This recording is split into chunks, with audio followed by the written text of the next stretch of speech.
Hello guys, welcome back. So in today's video we are going to repot together my new Miltoniopsis Red Tide that I had recently received from one of my viewers, Gorana, and I thought it could be interesting for you guys to take you along while I repot this orchid. I wasn't really sure if I want to repot it while it is growing this spike and she has another one here, but I have a problem because my environment, it is quite humid. I have in the winter time and in the springtime I have about 70% humidity, and I don't know if you can see here, but the medium is getting quite moldy on top, and that is not good at all for my orchid. Also I have the fourth but it has blasted, and I don't really know the reason for that, because Miltoniopsis orchids don't really mind any cold air getting to the blooms or to the buds, so it wasn't because of fresh cold air. And I have some tiny wrinkling on the pseudobulbs here. Now I do know that I have a lot of good roots in the pot, but I don't think this medium is suited for Miltoniopsis orchids. Now I have a very interesting video about how to care for Miltoniopsis orchids and how to save them. This orchid doesn't need to be saved because I do know that I have quite a lot of good roots in the pot. So if you want to watch those videos, you can do that by visiting the description box of this video. So let's get started. First, squeeze a little bit of pot. I don't really need to do that. And let's gently try to remove all the medium from the roots. My medium is still a little bit moist, but it is not very wet. You can see right now I am not using any gloves. That is because I didn't see on this orchid any bugs during the time I had it, and also because after I am doing this orchid I will go and do my polish, so it doesn't quite matter if I ruin my nails right now. What it seems for me most interesting, it is that I have some Osmocote slow release fertilizer here. Now, for my knowledge, this orchid doesn't need all that much fertilizer, but who knows why the seller use it. Maybe they don't fertilize all that often. And look at this pretty root. It is branching for me. How nice is that? I don't usually see branching or any alive roots for that matter on Miltoniopsis orchids. My viewer Gorana did her best to purchase the orchid in the best condition that she could, because in that shop they water a lot of orchids, so the roots die quite quickly in the store. So if you want to purchase a healthier orchid, she said it is better to purchase immediately after they bring new orchids in the store, and that's a pretty good idea. Now all the soil, or not soil, it is coconut husk, and as I have seen during the years, orchids in this setup do pretty well, because the medium, it is water retentive as Miltoniopsis love, but it decomposes quite fast, and after that the roots die almost immediately. And here where is the back bulb, I have a plug. I don't know, look, this is the plug from when the orchid was just a seedling, and most often it won't have any alive roots inside, so I don't mind just trying to rip it off, especially because I have the other roots that are alive. And right now what I will do, I will go to the sink and clean the orchid as best as I can, and rinse it with water, and I will come back with the bare roots. Alright guys, so I'm back.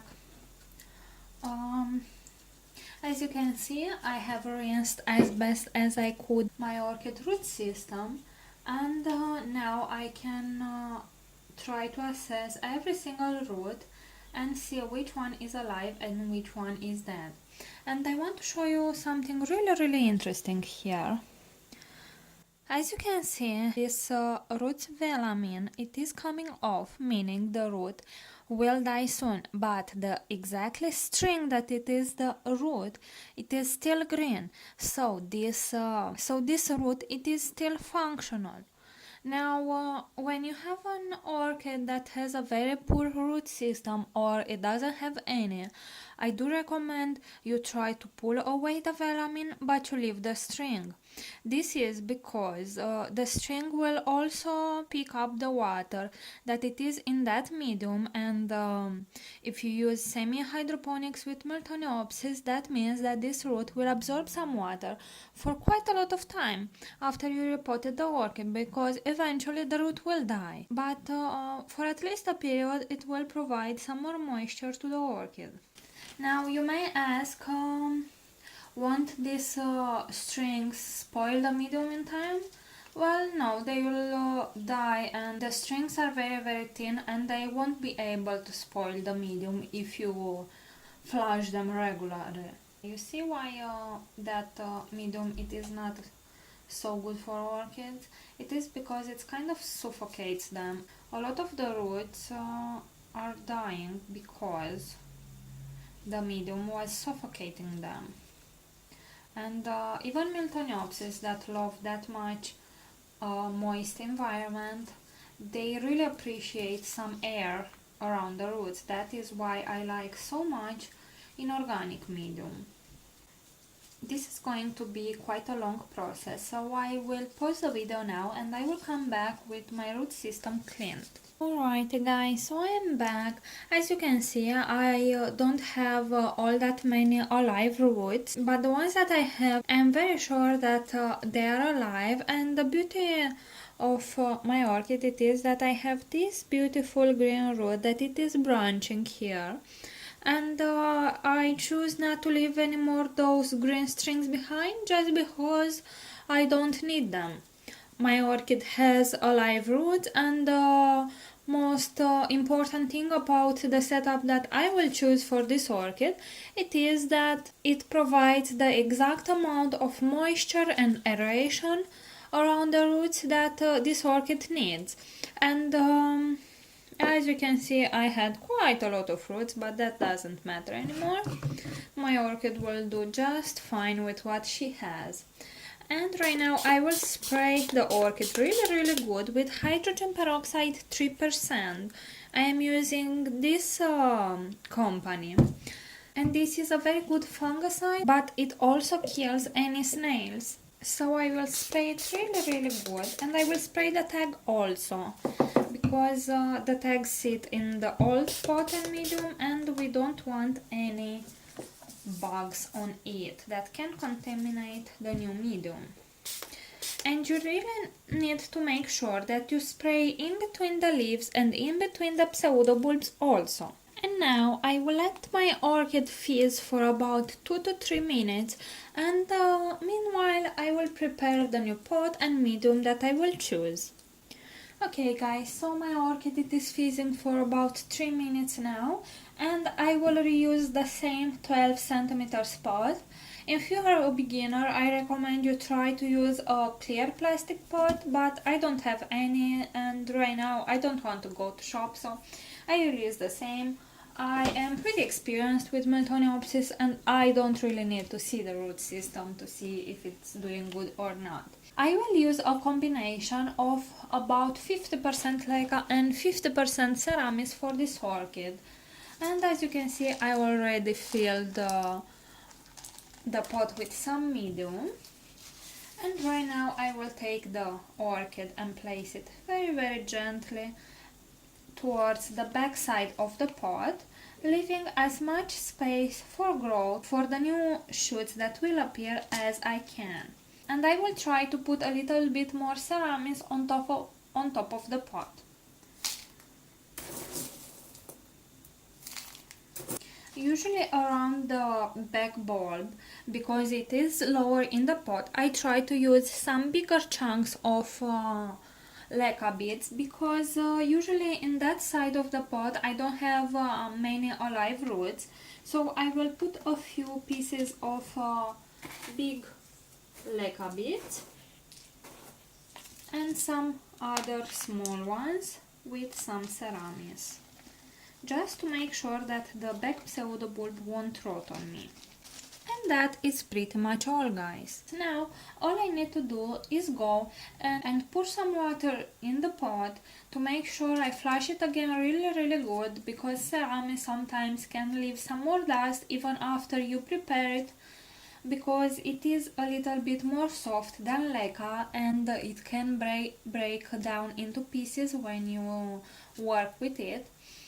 And after I see I don't have any reddish water coming off the pot, I will make sure to leave some water in the tray, and I will use that as a hybrid of semi-hydroponics, because I don't have any proper pots at the moment for semi-hydro, and I do very well with this setup with other orchids as well. I used it before for Miltoniopsis. And by the way, I will use distilled water for this orchid for a period of time to make sure that the new roots are growing just fine.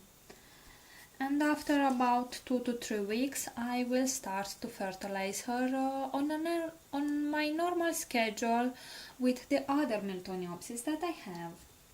As you can see, the repotting of this orchid was really easy, and I am quite curious to see how you repot your orchids, so leave me a comment down below and share with me your experiences with Miltoniopsis orchids.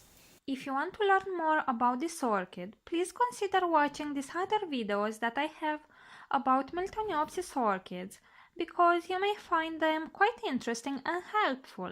If this is the first time you are watching a video on my channel, please consider subscribing to it so you can stay up to date with all my orchid updates. So this is all for today, guys. Thank you for watching. See you all next time. Bye!